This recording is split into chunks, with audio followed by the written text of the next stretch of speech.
यानंतर बुलेटिनमध्ये पाहूया एक सविस्तर रिपोर्ट। वसमत विधानसभा मतदारसंघाकडे अवघ्या हिंगोलीचं लक्ष लागलंय, कारण या मतदारसंघात माजी मंत्री जयप्रकाश दांडेगावकर आणि आमदार राष्ट्रवादीचे असलेले आमदार राजू नवघरे हे गुरुशिष्य एकमेकांविरोधात उभे ठाकलेत। वसमत विधानसभा मतदारसंघात कुणाची हवा आहे, बघूया या संदर्भातील हा स्पेशल रिपोर्ट।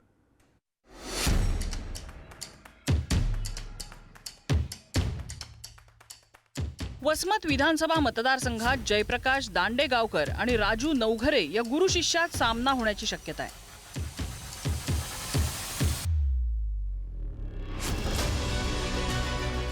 राष्ट्रवादी काँग्रेसमध्ये फूट पडल्यानंतर आमदार राजू नवघरे अजित पवारांसोबत गेले, तर जयप्रकाश दांडेगावकरांनी शरद पवारांना साथ देण्याचा निर्णय घेतला। त्यामुळे आता वसमतमध्ये राष्ट्रवादी विरुद्ध राष्ट्रवादी अशी लढत होणार हे निश्चित मानलं जात आहे। या वसमत विधानसभेसाठी कोण कोण इच्छुक आहेत, तर आमदार राजू नवघरे जे राष्ट्रवादी काँग्रेसचे आहेत, जयप्रकाश दांडेगावकर शरद पवारांच्या राष्ट्रवादीचे, मुनीर पटेल काँग्रेस, कन्हैया बाहेती ठाकरेंची शिवसेना, राजू चापके शिंदेंची शिवसेना, अंकुश आहेर भाजपा, उज्ज्वला तांभाळे भाजपा, मिलिंद यंबल भाजपा। मी सध्या रनिंग आमदार आहे आणि लोकांच्या विकास कामाच्या बाबतीत जोरावरच मी ही निवडणूक लढवत आहे। आणि मतदारसंघामध्ये तुम्ही जाऊन बघा, कोणत्याही गावामध्ये किमान तुम्हाला गेल्यानंतरच या बाबतीतली माहिती मिळेल की लोकांचं माझ्यावर किती प्रेम आहे, माझा तुझं त्यांच्यासोबत किती संपर्क आहे। मी इच्छुक उमेदवाराच्या ऐवजी लोकांनी उभा केलेला उमेदवार राहणार आहे। मी माझे जे काही कार्यक्रम आहे, पुढची कामकाजाची दिशा आहे ती घेऊन लोकांसमोर जातो आणि लोकांनी जो निर्णय दिला तो मी मान्य करतो। माजी सहकार मंत्री असलेल्या जयप्रकाश दांडेगावकरांनी 3 वेळा वसमत विधानसभेचं प्रतिनिधित्व केलंय। मात्र 2014 मध्ये शिवसेनेच्या जयप्रकाश मुंदडांविरोधात त्यांचा पराभव झाला। त्यामुळे 2019 ला जयप्रकाश दांडेगावकरांनी माघार घेत आपला शिष्य राजू नवघरेंना मैदानात उतरवलं।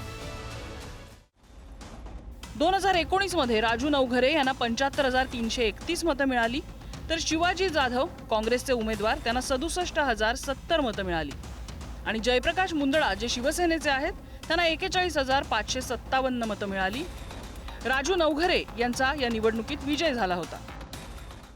येणाऱ्या विधानसभेमध्ये मी इच्छुक काँग्रेस पक्षातर्फे मी फॉर्म मागणी सुद्धा केलेली आहे। आघाडीमध्ये मला असं वाटते की काँग्रेस पक्षाला तिकीट भेटणार नाही, हे राष्ट्रवादी पवार गटांना तिकीट भेटेल। मी ही भारतीय जनता पार्टीकडून इच्छुक आहे। गेल्या 25 वर्षापासून मी या मतदारसंघाशी सामाजिक, राजकीय, धार्मिक अशा अनेक माध्यमातून या मतदारसंघाशी जोडलेला आहे। वसमत विधानसभा मतदारसंघ हिंगोली लोकसभा मतदारसंघात येतो। ठाकरेंच्या शिवसेनेच्या नागेश पाटील आष्टीकरांनी बाजी मारत शिंदेंच्या शिवसेनेचे नेते बाबूराव पाटील कोहळीकर यांना पराभवाची धूळ इथे लोकसभेला चारली आहे।